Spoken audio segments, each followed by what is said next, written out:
hindsight is a good thing. What I should have done was not strip the frame till I'd finished doing this bracket. I should have just, removed the paint off the rear here, done all the bracket work, because we've done it, created a lot of grit and dust from grinding and welding, etc. And the bike's got probably particles of grit everywhere, so it needs another clean again. Not as much this time. I'm just going to run over it with a stiff brush and we'll just hose it down and let it dry out.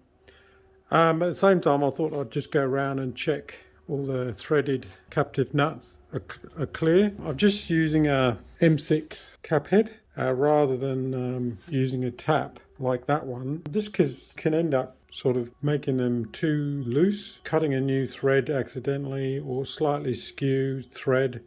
The tap will actually wear out the existing thread because they're not exactly strong. But going through each one, I'm glad I did, because there's always one.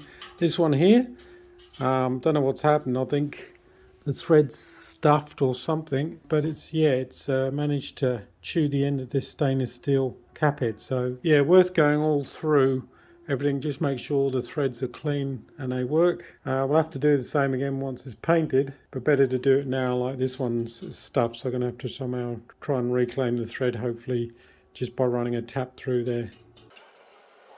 So it's a bit wobbly, just because the thread's probably stuffed up a bit, but it's only a fairing post, so it's not structural, so I think that'll do. But at least it will actually screw in now, because like I said, the old one, it absolutely stuffed it up.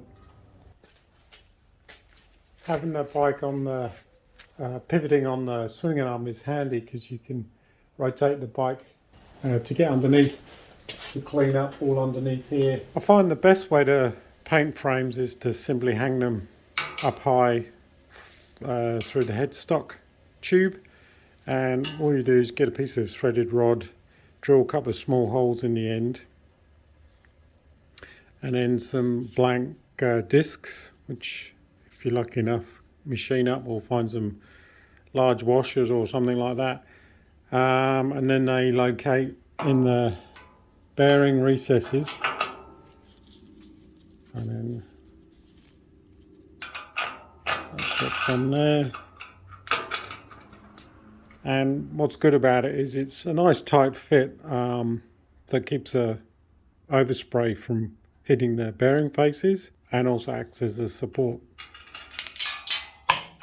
Oops. Drop the washers, and then just tighten them up just enough so it doesn't move around.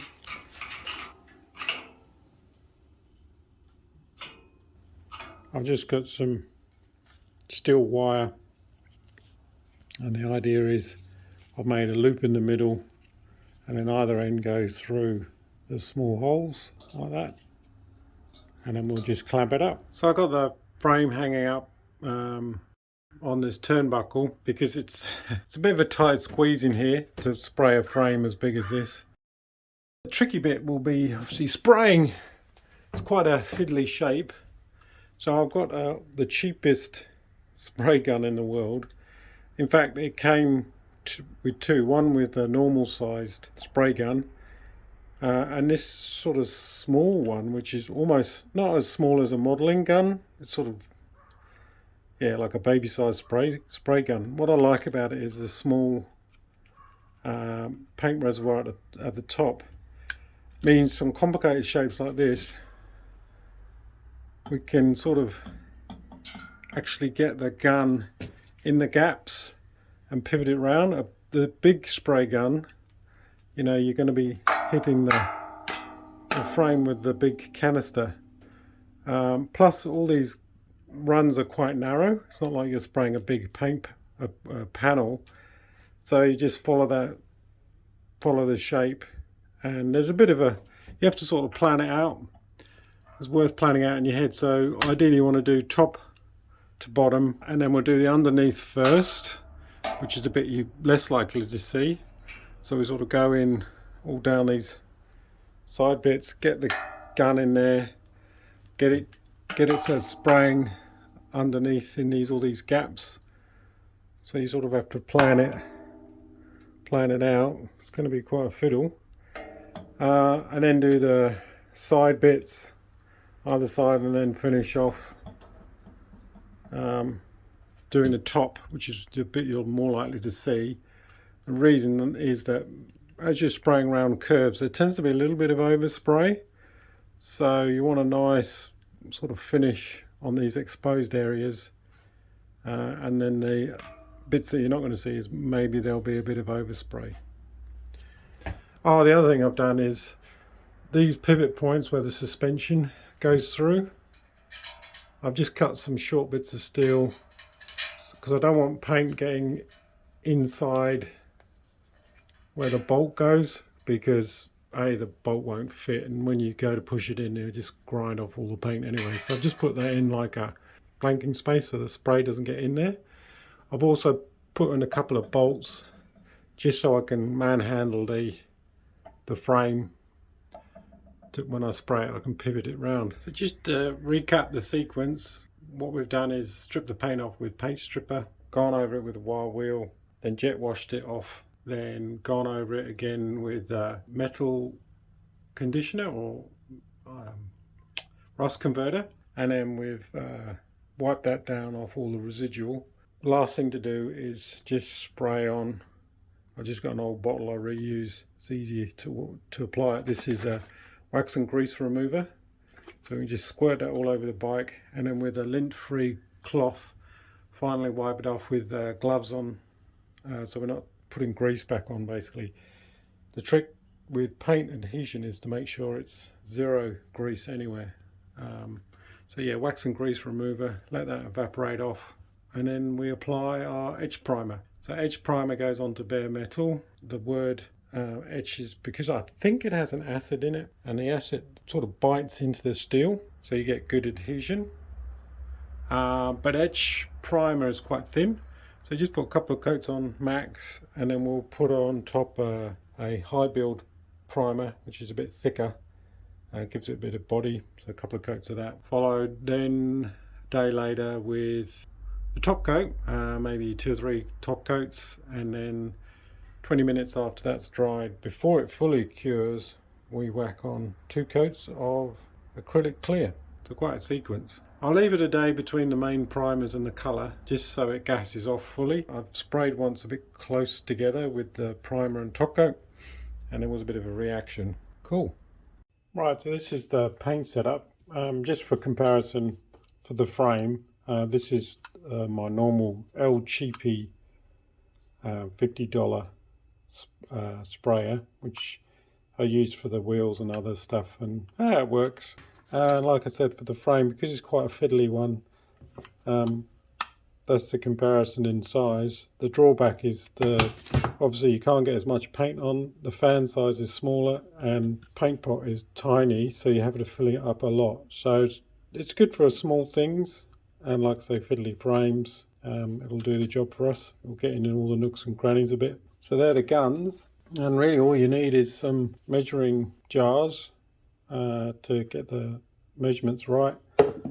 A large beaker so you can pour the thinners. I find these big tins, the thinners goes everywhere when you pour them out, so you want a wide open cup just to put as much thinner, and then you can carefully measure out the thinners slowly. Just a piece of aluminium for a stirrer, and then we've got the paint. So you're either going to use there's acrylic thinners and there's enamel thinners. Now enamel is better for petrol tanks on motorbikes, or anywhere it's going to come into contact with petrol. But the downside with enamel is you can only have like what I'd call a non-metallic paint. Any metallic finishes you need 2-pack acrylic, but for our DIY stuff I'm mainly using just acrylic anyway. When I get to the petrol tank, I'm not quite sure what I'm going to do. I might have to get a professional to spray it up. But for the frame, we're just going to, because we've got acrylic colour, that dictates everything else in a way. So acrylic colour means everything else has to be mixed in acrylic. You can't mix enamel and acrylic. It's handy to have a couple of jam jars just to pour excessive paint that you've got left over. If you've got a lot of primer left over, The good thing about one pack paints that's just thinner in the paint is you can put them into a jar, they won't go off, unlike 2-pack. Once you've mixed up 2-pack, you've got to use it and then effectively throw it away. So if you've got a lot of paint left over, it's handy just to chuck some in. For example, I've got some black gloss that I'll reuse. I'll probably put it on with the first coat, and then mix up some fresh for the other coats. Also a little jam jar for just to put all the nozzles in because you've got to clean the gun every time. So you just got to unscrew everything, and then you can just drop them in a jam jar full of thinners, and keeps the paint out. You don't want the paint drying off. So everything really is to be nice and clean, spotless, dust free.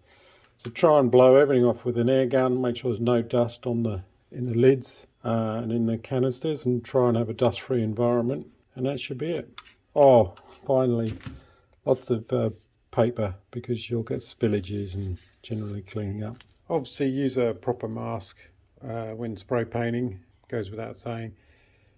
These will only be good for 1K paint with thinners. They're not suitable for 2-pack because I think the particle filters only work for organic solvents. 2-pack is a different, gives off a different gas, so you should use, I think it's a positive air mask. Air is being blown into your mask and it keeps out all the bad chemicals. So yeah, you shouldn't use these for 2-pack. So we'll probably need about 400 ml of Etch Primer. So to work it out, it's a 1 to 1.5 ratio. So 150 ml of Etch Primer. We'll need 225 ml of thinners, so that adds up to about 375. So we want it halfway between the 400 and 350 mark. So we get our Etch Primer and give it a good shake, and also make sure you give it a good stir. So we're going to get it to 150 out there. Then we add our thinners to take it up to about 375. Mix it up and fill up a paint pot. With the filler cap, they've got a little hole in the top. They block up a lot, so make sure they're empty, otherwise you get a vacuum in the paint pot. Also, just check your air pressure is about 35 to 40 psi. And I've also got this little water trap, and there's a short length to the gun, so make sure no water gets through the gun. They're relatively cheap, but that's important. Make sure your pressure's quite low.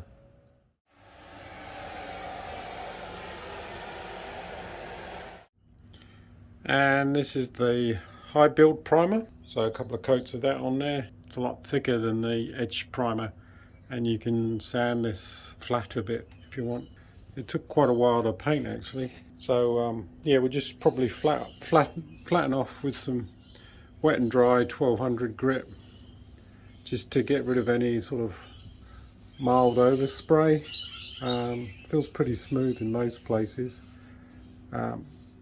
With it being round and so many sort of high spots, welds and things like that, it's very easy when you're sanding, you'll probably just go straight through to the metal. So it has to be quite, very gentle, sort of just work some, like I say, the locations that will be seen mainly on the bike. For example, I'm not going to bother flattening off these areas because they're all going to be hidden underneath components. Well, it's all painted up. Seems to have come out okay. It's bit fiddly. You sort of chasing your tail with overspray, because as you spray, say, cross member, your overspray goes on the other bar behind it. But yeah, it seems to come up quite well. I might give it a bit of a buff in places where there's a bit of overspray, just because it's sort of like a slight dusty look to it.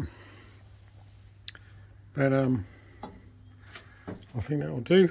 It's going to get dirty as soon as it goes on the road, and hopefully that will be a good, last a few more years before the rust comes through. Goes without saying, obviously, as soon as you finish spraying, don't leave the paint in the gun. Sounds obvious, but sometimes you just go away for half an hour and then you forget and then the whole thing clogs up. So as soon as you're finished, dump the extra paint you've got.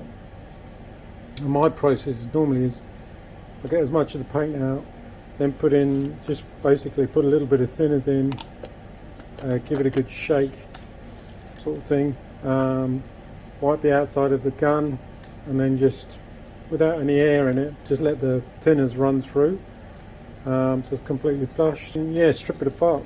So obviously clean everything, the threads, the paint pot down in this thread, take out the little filter, plastic filtery thing, and then what I normally do is I have obviously a jar of thinners, and I drop everything in the jar, undo the, I don't know what you call it, the fan or the actual tip, drop that in, and then unscrew the nozzle, whatever it's called, drop that in the thinners, and then back out the adjusting screw, pull that out, pull the needle out, and often you'll find a ring of paint around here, so you want to make sure that's completely gone.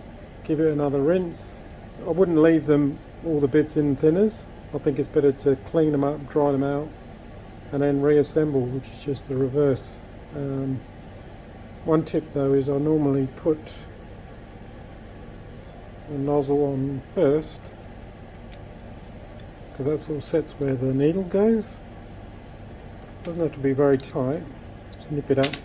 So yeah, push the needle in, so it's just coming out, and spring, adjuster, and then that goes on the front. You can set obviously where the fan is, so that's vertical fan, horizontal fan, depending how you spray. So when I was spraying, I was mixing between vertical and horizontal a lot because I was coming down the tubes. Then put your little paint filter back in, and then reassemble it. That way it just keeps all the crud out and you know where everything is. And it's important to wash the outside, so you try and get the outside gun clean, so you're not going to accidentally transfer paint, and also it stops the thread from gumming up. Yeah, what else? I think that's it. Cool.